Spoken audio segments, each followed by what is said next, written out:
Hi guys, welcome back to our channel That Stories. ഇന്നത്തെ video എന്ന് പറഞ്ഞു കഴിഞ്ഞാൽ ഇതേപോലത്തെ നല്ല ക്യൂട്ടായിട്ടുള്ള ബണ്ണി ഹെയർ ടൈസ് എങ്ങനെ ഉണ്ടാക്കാം എന്നാണ്.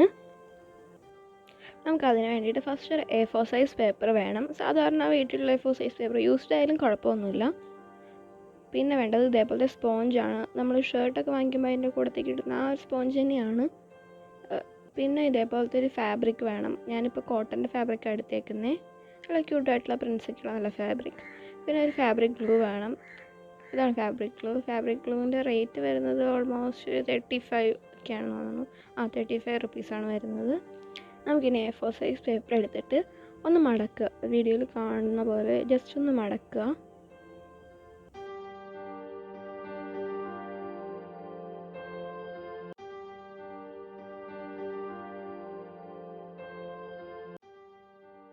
അതിനുശേഷം ഫോൾഡിങ് വരുന്ന ആ ഒരു മടക്ക് വരുന്ന ഭാഗം ഉണ്ടല്ലോ, അവിടെ നമ്മൾ ജസ്റ്റ് 2 സെൻറ്റിമീറ്റർ ജസ്റ്റ് ഒന്ന് പോയിൻ്റ് ഇട്ട് കൊടുക്കുക.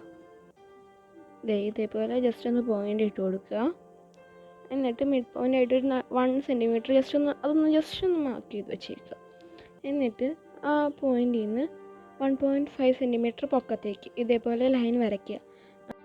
രണ്ട് സൈഡിലും അതേപോലെ 1.5 സെൻറ്റിമീറ്റർ വീതം ലൈൻ വരയ്ക്കുക. ഇതിൽ കാണുന്ന പോലെ. എന്നിട്ട് നമ്മൾ മിഡ് പോയിൻ്റ് അടയാളപ്പെടുത്തിയായിരുന്നല്ലോ, അവിടെ നിന്നൊരു 10 സെൻറ്റിമീറ്റർ, നമ്മൾ ബണ്ണിയുടെ ലെങ്ത്ത് വയ്ക്കുന്നത് 10 സെൻറ്റിമീറ്ററാണ്. ഓപ്പൺ ചെയ്യുമ്പോൾ 20 സെൻറ്റിമീറ്റർ ആവും.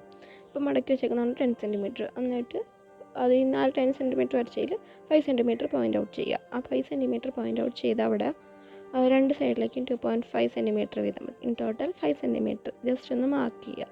വീഡിയോയിൽ കാണുന്ന പോലെ മാർക്ക് ചെയ്തിട്ടുണ്ട്. നമുക്കിനി ജസ്റ്റ് ഒന്ന് ഷേപ്പ് ചെയ്ത് കൊടുക്കാം. നമുക്കിതിൻ്റെ ഷേപ്പൊക്കെ മാറ്റണമെങ്കിൽ മാറ്റാം കേട്ടോ. ഞാനിവിടെ പോയിൻറ്റഡ് ആയിട്ട് വെച്ചതേ ഉള്ളൂ. അത് വേണമെങ്കിൽ കർവ് ഷേപ്പ് പോകാം. നിങ്ങൾക്ക് ഇഷ്ടമുള്ള ഷേപ്പൊക്കെ ആക്കണമെങ്കിൽ ആക്കാം. നമ്മളിത് ജസ്റ്റ് ഷേപ്പ് ചെയ്തെടുത്തതിന് ശേഷം ഒന്ന് കട്ട് ചെയ്തെടുക്കാം. ഈ പേപ്പറിൽ നിന്ന് കട്ട് ചെയ്തെടുക്കാം. നമ്മളിപ്പോൾ വരച്ച് കഴിഞ്ഞിട്ടുണ്ട്. ഇനി ഞാൻ കട്ട് ചെയ്തെടുക്കാൻ പോവാണ്. ഇത് നമുക്ക് വീട്ടിൽ തന്നെ ഈസി ആയിട്ട് ചെയ്തെടുക്കാൻ പറ്റുന്നൊരു ബോയാട്ടോ. വീട്ടിൽ കുട്ടികളൊക്കെ ഉണ്ടെങ്കിൽ നമുക്ക് ചെയ്ത് കൊടുക്കാൻ നല്ല രസമായിരിക്കും. നല്ല ക്യൂട്ടാണ് ഈ ബോ. വീട്ടിൽ തന്നെ സ്റ്റിച്ചിങ് ഒക്കെ ചെയ്യുന്ന ആൾക്കാരാണെങ്കിൽ ഒരുപാട് പീസൊക്കെ ഉണ്ടാകും. അതിനകത്തൊക്കെ നമുക്ക് ഇതേപോലെ ചെയ്തെടുക്കാം. നമ്മൾ കട്ട് ചെയ്തെടുത്തിട്ടുണ്ട്. നമ്മൾ നിവർത്തിയപ്പോൾ ഇതേപോലത്തെ ഒരു ഫോമിലാണ് കിട്ടിയേക്കുന്നത്.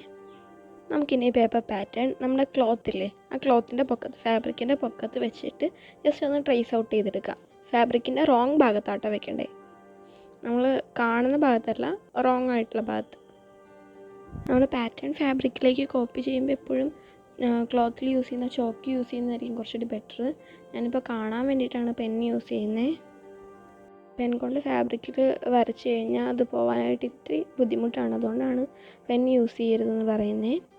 ഇതേപോലെ 2 എണ്ണം നമുക്ക് വരയ്ക്കണം. 2 പാറ്റേൺ നമ്മൾ വരച്ചെടുത്തിട്ടുണ്ട്. 2 പാറ്റേൺ വരച്ചെടുക്കണം.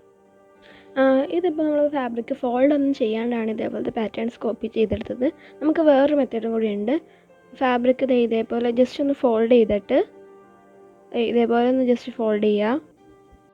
എന്നിട്ട് നമുക്ക് പാറ്റേൺ ഉണ്ടല്ലോ, ആ പാറ്റേണും ഇതേപോലെ തന്നെ മടക്കുക. ആ ഫോൾഡിംഗ് ഉള്ള ഭാഗം ക്ലോത്തിൻ്റെയും ഫോൾഡിംഗ് ഉള്ള ഭാഗത്ത് വെച്ചിട്ട് പാറ്റേൺ ട്രേസ് ഔട്ട് ചെയ്യുക. എന്നിട്ട് കട്ട് ഔട്ട് ചെയ്തെടുക്കുക. നമുക്കിനി സ്പോഞ്ചിലും ഈ പാറ്റേൺ കട്ട് ഔട്ട് ചെയ്തെടുക്കണം. സ്പോഞ്ചിൽ ഞാൻ സെക്കൻഡ് മെത്തേഡാണ് യൂസ് ചെയ്യണത്. ഫോൾഡ് ചെയ്തിട്ട് പാറ്റേൺ ഫോൾഡ് ചെയ്ത് വെച്ചിട്ട് അത് ജസ്റ്റ് ഒന്ന് ഞാൻ പിൻ ചെയ്ത് വെക്കുന്നുണ്ട്. എന്തെങ്കിലും മുട്ട് സൂചിയോ അങ്ങനെ എന്തെങ്കിലും വെച്ചിട്ട് ജസ്റ്റ് ഒന്ന് പിൻ ചെയ്ത് വെക്കുക, കറക്റ്റായിട്ടിരിക്കുക. അതിനകത്ത് പാറ്റേൺ കോപ്പി ചെയ്ത് വരയ്ക്കാനായിട്ട് ഇത്തിരി ബുദ്ധിമുട്ടാണ്. അതുകൊണ്ടാണ് ഞാൻ അങ്ങനെ ചെയ്യുന്നത്. എന്നിട്ട് നമുക്ക് ജസ്റ്റ് സിസേഴ്സ് യൂസ് ചെയ്ത് കട്ട് ചെയ്തെടുക്കാവുന്നതാണ്, വീഡിയോയിൽ കാണുന്ന പോലെ.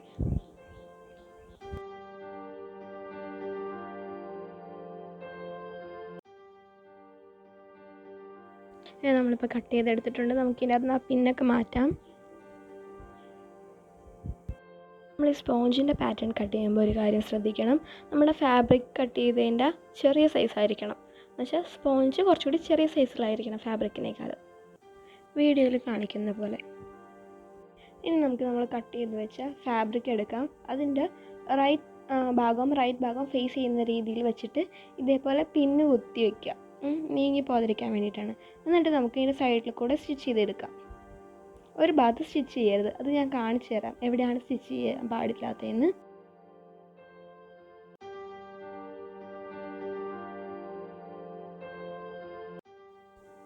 നമ്മൾ ഫുള്ളായിട്ട് സ്റ്റിച്ച് ചെയ്തെടുത്തിട്ടുണ്ട്. നമ്മളതിനകത്ത് ഒരു ഭാഗത്ത് മാത്രം സ്റ്റിച്ച് കൊടുത്തിട്ടില്ല. ഈ ഭാഗത്താണ് സ്റ്റിച്ച് കൊടുക്കാത്തത്.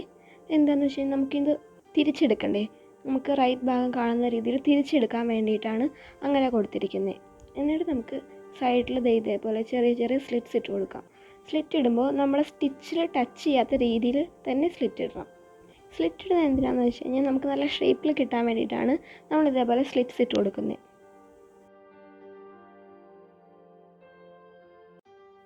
നമ്മൾ സ്ലിറ്റ്സ് ഇടുമ്പോഴത്തേക്കും സ്റ്റിച്ച് ചെയ്ത് കഴിഞ്ഞിട്ടുള്ള ഭാഗം ഉണ്ടല്ലോ, അത് കുറച്ച് കൂടുതലാണെങ്കിൽ നമുക്കത് കട്ട് ചെയ്ത് കളയാവുന്നതാണ്. അല്ലെങ്കിൽ അത് ഭയങ്കര വൃത്തികേടായിട്ട് നിൽക്കും. ഇതിൽ കോർണറിൽ കുറച്ച് അധികമായിട്ട് നിൽക്കുന്നുണ്ട് ഫാബ്രിക്, ഞാനത് കട്ട് ചെയ്ത് കളയുന്നുണ്ട് കേട്ടോ.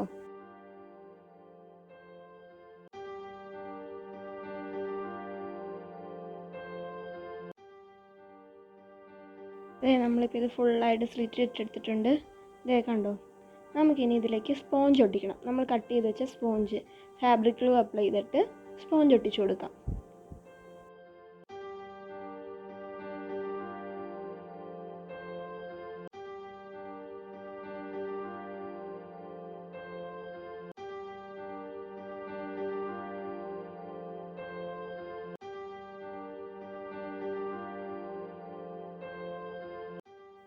എന്നിട്ട് ഈ സ്പോഞ്ച് നന്നായി സ്റ്റിക്ക് ചെയ്തതിന് ശേഷം മാത്രം നമുക്ക് തിരിച്ചെടുക്കാം കേട്ടോ, ഗമ്മൊക്കെ ഉണങ്ങിയതിന് ശേഷം. നമ്മളെ ഗമ്മൊക്കെ ഉണങ്ങിയിട്ടുണ്ട്. നമ്മൾ ഇങ്ങനെയായിട്ട് തിരിച്ചെടുക്കുന്നത്. ജസ്റ്റ് ഇങ്ങനെ ഒന്ന് സെപ്പറേറ്റ് ചെയ്ത് കൊടുക്കുക. ചിലപ്പോൾ അത് രണ്ടും കൂടി സ്റ്റിക്കി ആയിട്ടിരിക്കുന്നുണ്ടാവും, ഒട്ടിപ്പിടിച്ചിരിക്കുന്നുണ്ടാവും. നമ്മൾ ഗം തേച്ചതാണല്ലോ ഓൾറെഡി, അതുകൊണ്ട്. എന്നിട്ട് നമുക്ക് നമ്മളൊരു ഓപ്പണിങ് കൊടുത്തിട്ടുണ്ടല്ലോ, അവിടെ ഇതിങ്ങനെ കാണിക്കുക. ഇങ്ങനെ കാണിച്ച് നമുക്ക് തിരിച്ചെടുക്കാം. എന്തെങ്കിലും ഷാർപ്പനായിട്ടുള്ള എന്തെങ്കിലും വെച്ച് നമുക്കിങ്ങനെ കുത്തിയെടുക്കാം. ഞാനിപ്പോൾ ഇവിടെ എൻ്റെ കയ്യിലുള്ള സിസേഴ്സ് തന്നെയാണ് കേട്ടോ യൂസ് ചെയ്യുന്നത്. വീഡിയോയിൽ കാണുന്ന പോലെ തന്നെ ചെയ്താൽ മതി. നമുക്കിത് മെഷീനിലല്ലാണ്ടും കൈകൊണ്ടും സ്റ്റിച്ച് ചെയ്തെടുക്കാവുന്നതാണ് കേട്ടോ. നമ്മൾ കഴിഞ്ഞ വീഡിയോയിൽ കാണിച്ച റണ്ണിങ് സ്റ്റിച്ചില്ലേ, അത് യൂസ് ചെയ്തിട്ട് സ്റ്റിച്ച് ചെയ്തെടുക്കാവുന്നതാണ്. അത് കാണാത്ത ആരെങ്കിലും ഉണ്ടെങ്കിൽ ഞാൻ ഡിസ്ക്രിപ്ഷനിൽ ലിങ്ക് കൊടുത്തേക്കാം, അതൊന്ന് കണ്ടു നോക്കാം കേട്ടോ.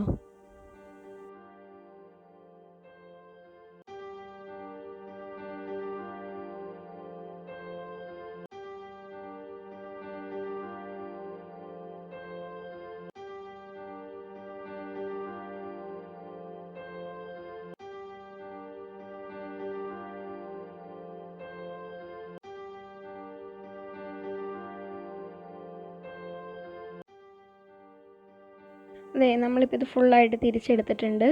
നമുക്കിനി ആ സ്റ്റിച്ച് ചെയ്യാത്ത ഭാഗം ഉണ്ടല്ലോ, അത് ജസ്റ്റ് ഒന്ന് ഇതേപോലെ ഫോൾഡ് ചെയ്തിട്ട് അവിടെയും കൂടി സ്റ്റിച്ച് കൊടുക്കാം. എന്നിട്ട് ഒരു ടോപ്പ് സ്റ്റിച്ചും കൂടി കൊടുക്കാം. ചുറ്റിനും ജസ്റ്റ് ഒന്ന് പതിഞ്ഞിരിക്കാൻ വേണ്ടിയിട്ട് ഒരു ടോപ്പ് സ്റ്റിച്ചും കൂടി കൊടുക്കാം ഫുള്ള്.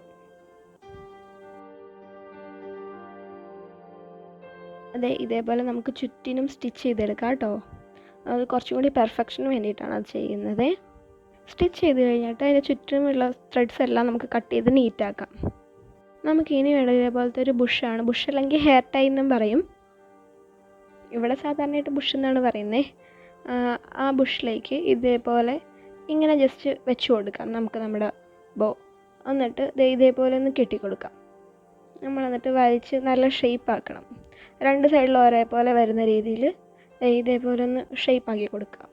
നമ്മൾ സാധാരണ എല്ലാ സാധനങ്ങളും കെട്ടാൻ യൂസ് ചെയ്യുന്ന ആ ഒരു നോട്ട് തന്നെയാണ് കേട്ടോ യൂസ് ചെയ്യുന്നത്. വേറെ സ്പെഷ്യാലിറ്റി ഒന്നുമില്ല. നമ്മുടെ ബണ്ണി ഹെയർ ടൈ റെഡി ആക്കിയിട്ടുണ്ട്. നല്ല ക്യൂട്ടായിട്ടില്ലേ? ഇനി നമുക്കിത് വേറെ രീതിയിൽ എങ്ങനെയാണ് സെറ്റ് ചെയ്യുന്നതെന്ന് നോക്കാം. നമുക്കിതേപോലത്തെ ഒരു അലിഗേറ്റർ ക്ലിപ്പ് എടുക്കാം. അതിൽ ഞാൻ ഓൾറെഡി വേറൊരെണ്ണം ചെയ്ത് വെച്ചിട്ടുണ്ടായിരുന്നു, ടൈ ചെയ്ത് വെച്ചേക്കുന്നതാണ്. അത് ജസ്റ്റ് ഇതിലേക്ക് ഇൻസേർട്ട് ചെയ്ത് കൊടുക്കുക. അപ്പോൾ വേറൊരു ക്ലിപ്പും കൂടി നമുക്ക് റെഡി ആയിട്ടുണ്ട്. ഇതും കാണാൻ നല്ല ക്യൂട്ടാട്ടോ. ഇനി നമുക്ക് ഈ ബോ ഒരു ഹെയർ ബാൻഡിൽ ഫിക്സ് ചെയ്യാം. ഇതേപോലത്തെ സാധാരണ ഒരു ഹെയർ ബാൻഡ് എടുക്കുക. ഞാനിത് യൂസ് ചെയ്തിരുന്നൊരു ഹെയർ ബാൻഡാണ്, അതുകൊണ്ടാട്ടോ അതിൻ്റെ പെയിൻ്റൊക്കെ പോയിരിക്കുന്നത്. അതിലേക്ക് ജസ്റ്റ് ഇതേപോലെ ടൈ ചെയ്ത് വെച്ചേക്കുന്ന ആ ഒരു ബോ ജസ്റ്റ് ഒന്ന് ഇൻസേർട്ട് ചെയ്ത് വെക്കുക. നിങ്ങൾക്ക് ബോയുടെ ആ സെയിം കളറിലുള്ള ഹെയർ ബാൻഡ് യൂസ് ചെയ്യാം കേട്ടോ. പിന്നെ ഈ ഹെയർ ബാൻഡിൽ ക്ലോത്ത് ചുറ്റിയിട്ടുള്ള ഒരു മെത്തേഡും കൂടി ഉണ്ട്, അത് ഞാൻ കാണിച്ചിട്ടില്ല ഇതിൽ. ഇങ്ങനെയാണ് നമുക്ക് ഹെയർ ബാൻഡിൽ കിട്ടുന്നത്. നമുക്കിനി സ്ക്രഞ്ചീസിൽ ചെയ്ത് നോക്കാം. നമ്മൾ ഓൾറെഡി ഒരു സ്ക്രഞ്ചീസിൻ്റെ വീഡിയോ ചെയ്തിട്ടുണ്ട്, അതിൽ നമ്മൾ സ്ക്രഞ്ചീസ് എങ്ങനെ ഉണ്ടാക്കുന്നതെന്ന് കാണിക്കുന്നുണ്ട്. അത് കണ്ടിട്ടില്ലാത്തവരൊന്ന് കണ്ടു നോക്കാം, ഞാൻ ഡിസ്ക്രിപ്ഷനിൽ ലിങ്ക് കൊടുത്തേക്കാം. സ്ക്രഞ്ചീസ് എടുക്കുക. നമ്മൾ ആ നോട്ട് കൊടുത്തേക്കുന്ന ഒരു ഭാഗം ഉണ്ടല്ലോ, അവിടെ ജസ്റ്റ് ഇൻസേർട്ട് ചെയ്യുക നമ്മുടെ ബോ. എന്നിട്ട് അവിടെ സാധാരണ പോലെ ആദ്യം ചെയ്ത പോലെ തന്നെ നോട്ട് കൊടുത്ത് സെറ്റാക്കുക. സിമ്പിളാണ്.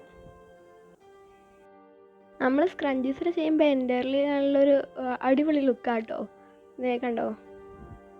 ഞാൻ അതേപോലെ തന്നെ വേറൊരു ബോയും കൂടി ഉണ്ടാക്കി വെച്ചിട്ടുണ്ടായിരുന്നു. അപ്പോൾ അതും കൂടി നമുക്ക് ടൈ ചെയ്ത് സെറ്റാക്കാം. നമുക്ക് ഈ ഒരു ഒറ്റ ബോ യൂസ് ചെയ്ത് 4 രീതിയിലുള്ള ഹെയർ ആക്സസറീസ് ചെയ്യാവുന്നതാണ്. പിന്നെ ഇന്നത്തെ വീഡിയോ എല്ലാവർക്കും ഇഷ്ടപ്പെട്ടു, യൂസ്ഫുള്ളായി എന്ന് വിശ്വസിക്കുന്നു. ഇഷ്ടപ്പെട്ട എല്ലാവരും വീഡിയോ ഫുള്ളായിട്ട് സ്കിപ്പ് ചെയ്യാതെ കാണുക, ലൈക്ക് ചെയ്യുക, ഷെയർ ചെയ്യുക, സബ്സ്ക്രൈബ് ചെയ്യുക. താങ്ക്